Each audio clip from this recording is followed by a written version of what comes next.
Welcome to Pag-ibig. Kapag may pag-ibig, may alam. Pagpatuloy po natin ang ating pagninilay sa 10 utos ng Diyos.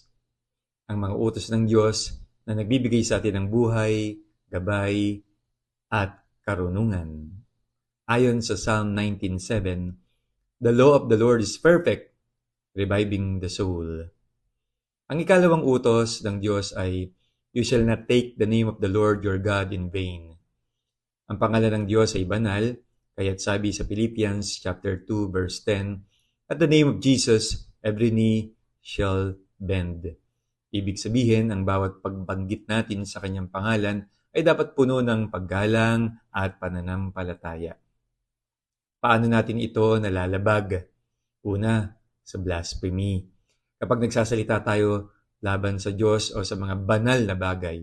Sabi nga ni Jesus sa Mark 3:29, "Whoever blasphemes against the Holy Spirit never has forgiveness."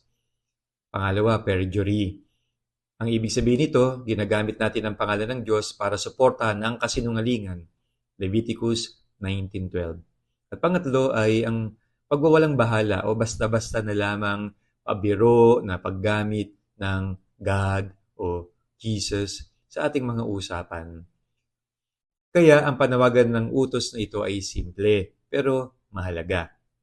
Gamitin natin ang pangalan ng Diyos para magdasal, magpuri at magpasalamat. Tulad nga ng sabi sa Psalm 34:1, "I will bless the Lord at all times. His praise shall continually be in my mouth." Ngayon, ang ikatlong utos ng Diyos ay, "Remember to keep the Holy Sabbath Day." Mula pa sa simula ng paglikha, may ritmo na ang buhay ng tao. 6 na araw para magtrabaho at 1 araw para magpahinga sa Diyos. Sa Genesis chapter 2, alam natin ang kwento, no? On the seventh day, God finished His work and He rested.